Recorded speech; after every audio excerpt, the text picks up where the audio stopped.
Robert Ebras, vous avez perdu votre mère, vos deux sœurs, vos amis et votre village dans le massacre d'Oradour, ce jour funeste du 10 juin 1944, il y a presque 70 ans.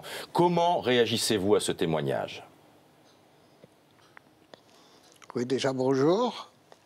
Je ne suis pas déçu, je suis assez déçu de ce témoignage, mais je ne suis pas surpris. Pourquoi êtes-vous déçu? Je sais que tout... Bon, comment?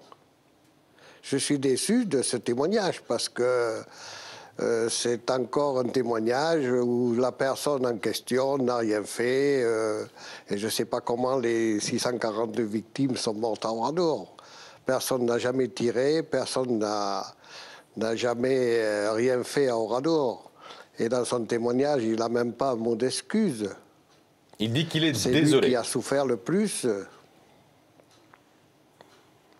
Comment? Il dit qu'il est désolé, il dit qu'il a subi la situation sous l'autorité des chefs, qu'ils étaient obligés de tirer, même si lui affirme qu'il n'a pas tiré. Mais bien sûr, il était obligé de tirer, je ne conteste pas. Mais ce qu'il y a quand même, c'est que monsieur a souffert beaucoup plus dans sa chair, dans son esprit que nous autres, les victimes. Je suis pas... Je ne m'attendais pas à autre chose de sa part. Je pense qu'il a certainement beaucoup plus de choses à dire qu'il n'a voulu le dire. Il dit qu'il acceptera la condamnation en cas de procès, qu'il ne fera pas appel. Est-ce que vous souhaitez personnellement, vous, ce procès? Mais moi, je ne souhaite pas spécialement qu'il soit condamné. Ce que je souhaite, c'est qu'il dise la vérité. Qu'est-ce qui s'est passé? Mais le soir, au cantonnement, ils ont dû en parler quand même. Ils ont dû en parler après. Lui n'a rien fait, et puis il ne sait pas ce qui s'est passé. Et dans le village, il a entendu des cris. D'après ce qu'il dit qu'il était de garde au camion, je suis quand même un peu surpris qu'il ait entendu des cris d'où étaient les camions et l'église. En plus, il parle de camions, il n'y avait pas beaucoup de véhicules, il y en avait beaucoup moins qu'il a l'air de vouloir le dire. Son explication tient à la chose suivante. Robert Ebras, il dit qu'ils étaient jeunes, très jeunes, 17, 18, 19 ans, qu'ils ont agi sous l'autorité des chefs, qu'ils étaient obligés, contraints de le faire, sous peine d'être sanctionnés et peut-être même de mourir. C'est inacceptable comme explication, c'est insuffisant. Non, mais je sais très bien qu'ils étaient obligés, c'est pas ce que je veux dire. Mais ce qu'il y a, c'est que certainement, dans tous ceux qui ont été interrogés, qui ont assisté à Oradour-Outram, aussi bien au procès de Bordeaux qu'au procès de Berlin et tout, personne n'a tiré. Alors comment ça se fait qu'il y a 642 victimes? Donc vous lui reprochez aujourd'hui de ne pas dire la vérité.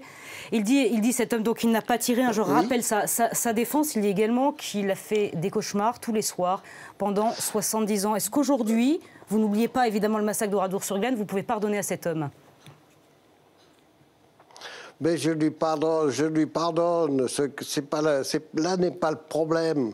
Là n'est pas le sujet. Le sujet, c'est de savoir à Oradour qui a fait quoi et qui.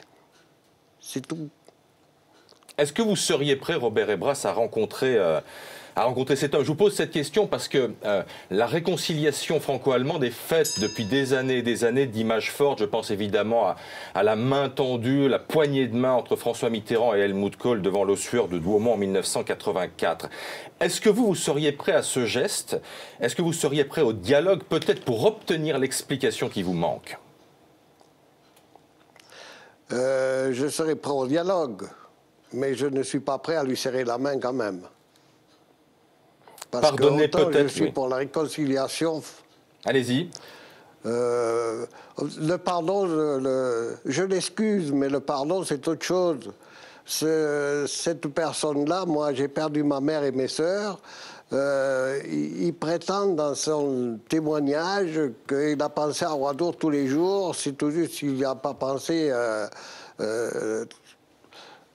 pendant 24 heures sur 24. D'après son témoignage, il est plus malheureux que nous autres, les victimes.